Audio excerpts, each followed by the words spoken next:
बहुत समय पहले कासगंज नाम के गांव में दो भाई रहते थे, जिसमें से बड़े भाई का नाम भीकू और छोटे भाई का नाम हरिया था। भीकू के पास हर एक सुख सुविधा थी, जबकि हरिया बहुत ही गरीब था।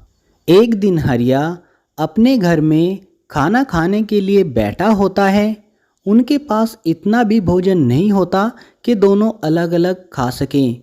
वे एक ही प्लेट में अपने सामने भोजन रखकर बातें करते हैं। यह देखकर हरिया अपनी पत्नी से कहता है, मैं तुम्हें क्या सोचकर लेकर आया था कि तुम्हारी सभी ज़रूरतों को पूरा करूँगा, लेकिन हमारे पास तो खाने तक के पैसे नहीं हैं, तो मैं तुम्हारी ज़रूरतों को कैसे पूरा करूँगा।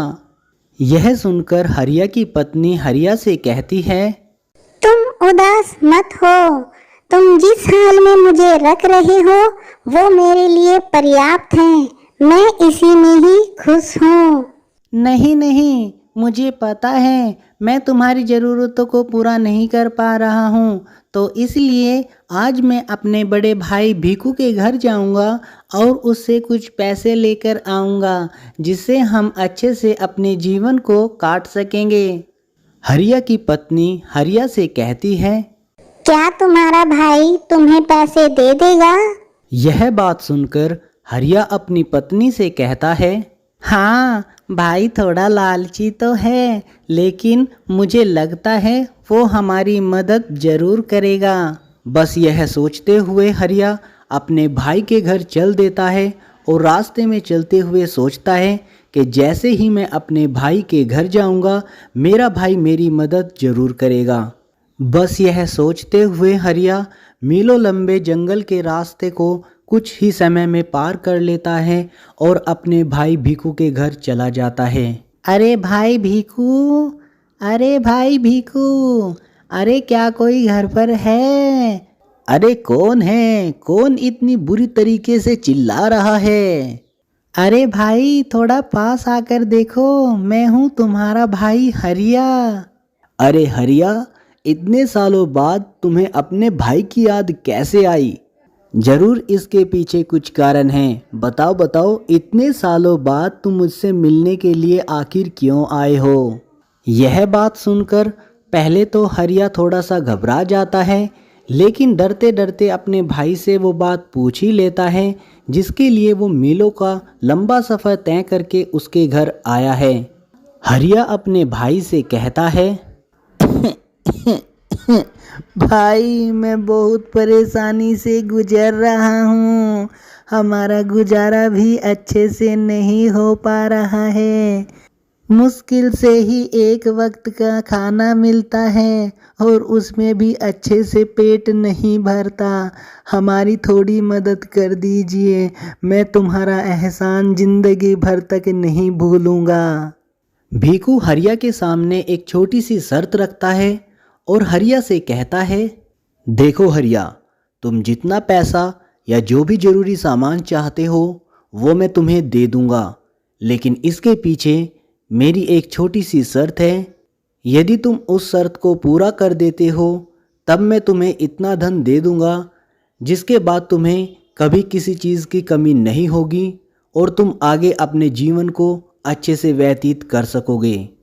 हरिया यह बात सुनकर काफ़ी खुश होता है और अपने भाई से कहता है, जी भाई, बता दो, मुझे तुम्हारी हर शर्त मंजूर है, मैं जल्दी से उसे पूरा कर दूंगा। तो यह बात सुनकर भीकू हरिया से कहता है, अच्छी बात है, जब तुम्हें मेरी शर्त मंजूर है तो इस बात को बिल्कुल ध्यान से सुनना। यदि तुमने मेरी शर्त को पूरा नहीं किया तो तुम्हारा घर भी मैं अपने कब्जे में ले लूँगा, लेकिन यदि तुमने अपनी शर्त को पूरा कर लिया तो मैं तुम्हें काफ़ी ज़्यादा धन देकर यहाँ से भेजूँगा। तो मेरी शर्त ये है कि यहाँ से आगे चलने के बाद एक जंगल आता है जहाँ पर एक खूंखार शेर रहता है। यदि तुमने उससे दोस्ती करके उसे मेरे घर के पास लेकर आ गए तो मैं तुम्हें मैं सारी चीज़ें दे दूँगा जिसके तुम हकदार हो और तुमने आज तक उनमें से किसी भी चीज़ को नहीं देखा होगा। हरिया अपने भाई की यह बात सुनकर आगे जंगल की ओर चल देता है। थोड़ी ही दूर जाने के बाद उसे एक शेर दिखाई देता है, जिसे देखकर हरिया शेर से कहता है, डर के मारे मेरी तो हंसी भी छूट रही है। मुझे डर लग रहा है उस शेर के पास जाते हुए, कहीं वो मेरे सर को धड़ से अलग ही न कर दे। जैसे ही हरिया उस शेर के पास जाता है और उससे कहता है, देखो शेर भाई, मेरी तुमसे कोई भी दुश्मनी नहीं है। तुम आराम से जो खा रहे हो वो खाते रहो, लेकिन मेरी एक छोटी सी बात को ध्यान से सुन लो।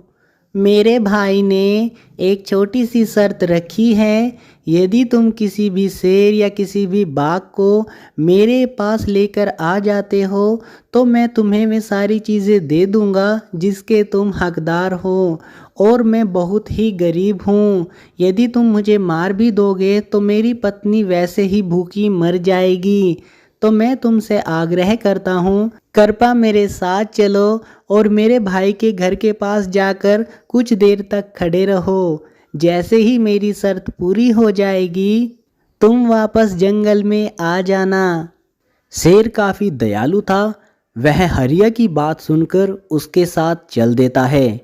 जैसे ही हरिया भीकू के घर के पास शेर को लेकर आता है, भीकू की सिट्टी पिट्टी गुम हो जाती है और वह शेर को देखकर काफ़ी डर जाता है।